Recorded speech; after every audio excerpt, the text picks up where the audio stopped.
Welcome to the Father Jim Clark Show, here on Heaven's Road FM. Keep tuning in and keep the faith. Well, welcome back to the Father Jim Clark Show today, and I don't usually timestamp my shows, and that's really because Heaven's Road FM, they use them more than once, and they jumble them up, and this show might appear in a couple of weeks' time or a couple of months' time.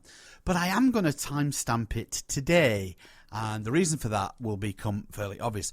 Today is Wednesday, the 22nd of June, 2016, and it is a Wednesday, and it is in the Wednesday right in the middle of Refugee Week, hence my timestamping the show. So today I've got a bit of a special because I was invited down to our diocesan centre to interview a number of refugees and a number of asylum seekers. And together, if you remember, I've done a couple of shows before. I interviewed Mark Wigan. He's the CEO of CARITAS Diocese of Salford. Mark is on today's show as well. And also, if you remember, I spoke of CARITAS as being the umbrella charity of the Diocese of Salford. And under that umbrella, there are 72 other charities. And one of them is called Revive, which we will hear from today. Now, Revive, they work specifically with asylum seekers and refugees. And for those who listen to the show regularly, you'll also know that I interviewed a member of the staff of Cornerstones. Now, there are members of Cornerstones who also are working with refugees in the city, and so there are members of their staff here with me today as well, and also a few refugees that they have brought with them. So I think in all there was about 19 of us around the room, and I do apologise for the sound quality. I've been using my mobile get-up, which isn't quite as good as the studio one, and I do apologise for the aeroplane that kept circling above. There was nothing I could do about it, I'm afraid. So, without further ado, let us go and have a chat with our first guest. Haida, one of the things that we want to do really is to kind of explain to people some of the backstories of why it is that you are here in Manchester and how you have got here. So, originally, where do you come from? I come from Iraq. Okay. And what's your family in Iraq? Have you much family back in Iraq? Yeah.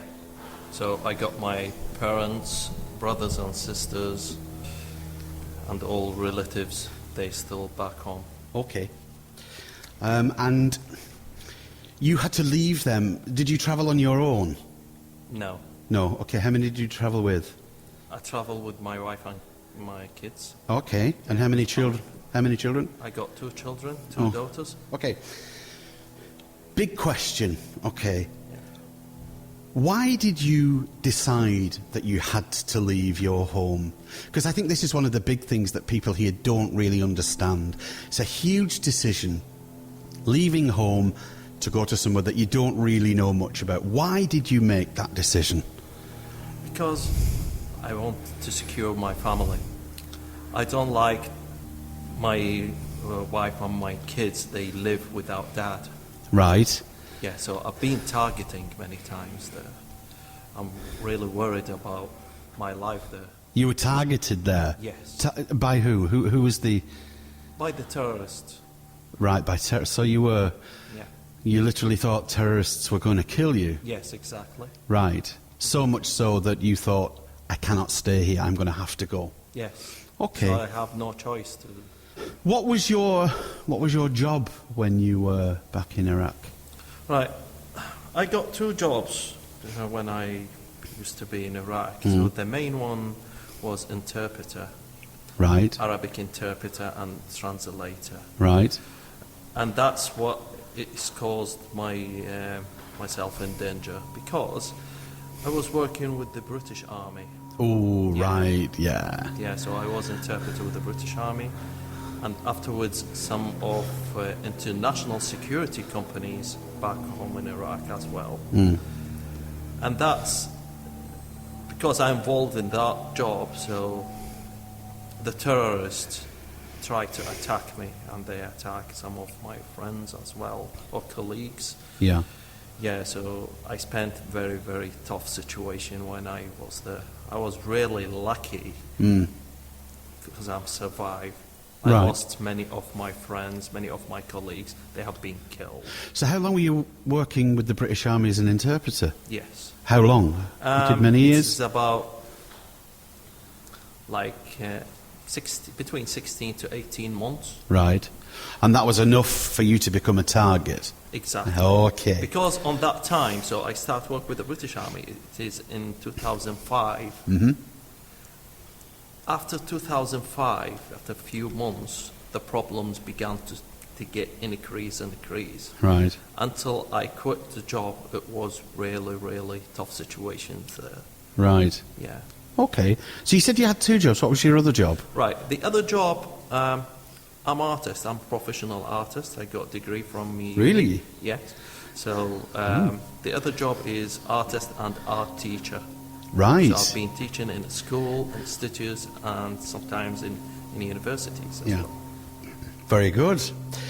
So, when did you leave home? When did you leave Iraq? In the beginning of 2013. Okay.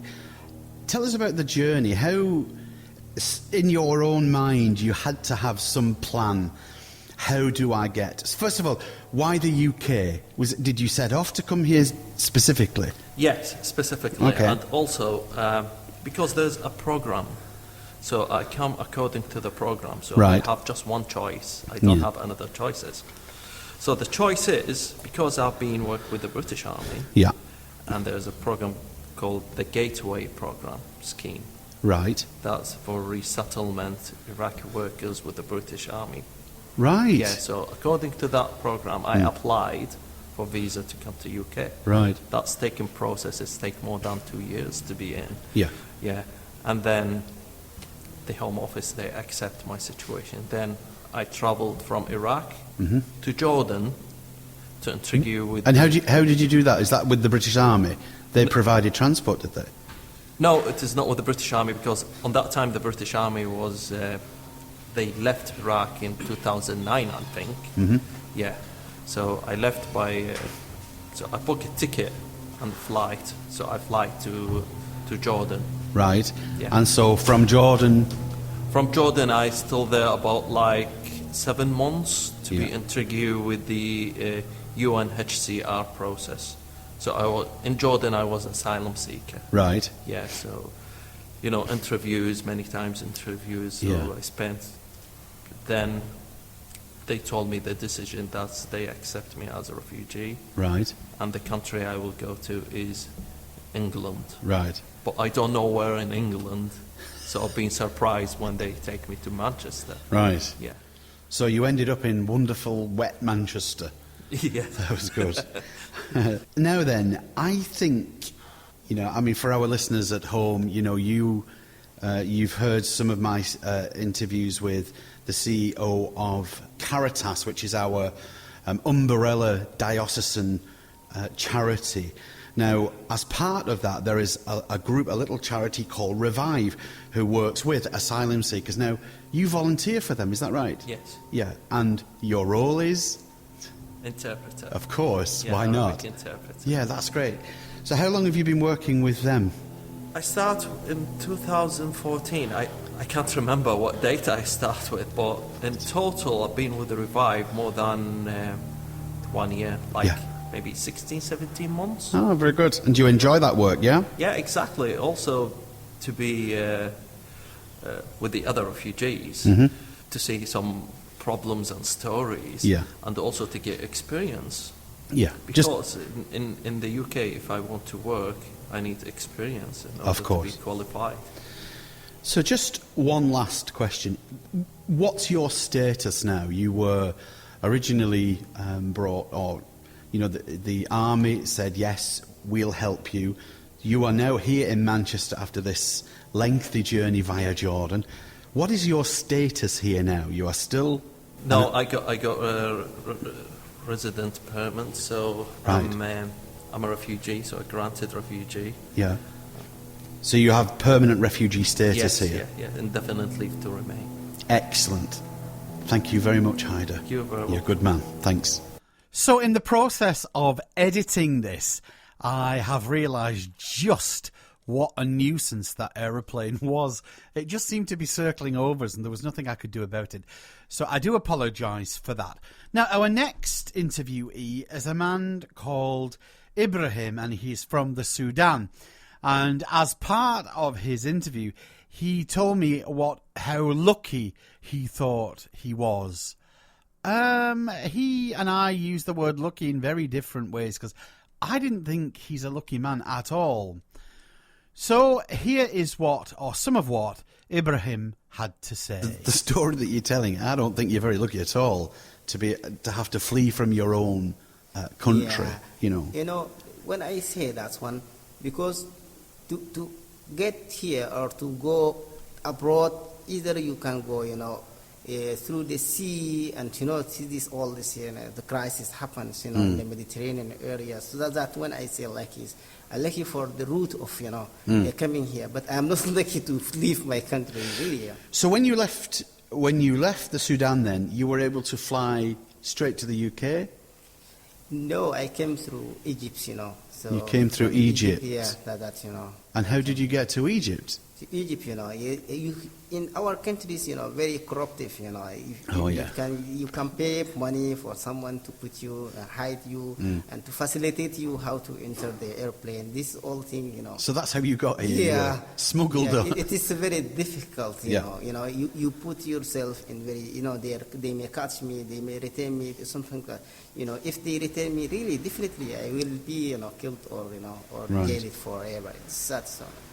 Okay. So again, a bit like Hader, you ended up in Manchester, and you too have joined Revive. You help at Revive. Yes, when we came here, really now I am still. When you interview me, my English is not good enough as you It's see, okay. But this Revive helped me too much because when you go there for interpreting, they give us chance for doing as a volunteer, to doing like a small administration and to meet people from different backgrounds and talk with them, and this is something very appreciable, really. Yeah. Very good. So, one last question for you. Again, what is your status now? You are still an asylum seeker, or do you have status here now? I have, leave to remain, but... and is that an indefinite leave? No, temporary, okay. Temporary leave to remain, 5 years visa to stay. After 5 years, maybe I apply for, indefinite, something like that. Right. Yeah. So you are still in this situation where in 5 years' time you don't really know what's going to happen. Yeah, that's so exactly, Yeah. You're a lucky man, yeah. Not really. Not really, thank you. I mean, the rest of the people in the UK, we are lucky because we don't have that kind of thing hanging over us. Yes, the most thing that I want to, I mentioned that I reunite my family. This is previously, I separated from my family for more than 1.5 years, especially my small, the smallest your child. Yeah. I left him. He is 7 days old. Only 1 week. No, that was born. sad. Even when he came here, he couldn't recognize me. He didn't know who you were. He didn't, say this is his dad, really. But now I am enjoying with my family. Anyhow, the Red Cross really helped me for this, to how to transfer my family from Sudan to get it here. Well, thank you for working with Revive. I'm sure you're going to do a great job for them. And thank you for your time today, Ibrahim. Thank you. Thank you very much.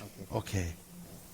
One of the team members that was with me today was a lady called Jade Till. And Jade is the communications officer for the Diocese of Salford. And when we were planning this, I asked Jade, did she fancy having a go at one of the interviews? And she kind of jumped at it. So Jade had a go today, and she is now interviewing our next interviewee. So I'll pass you over now to Jade. Hi, and welcome to the next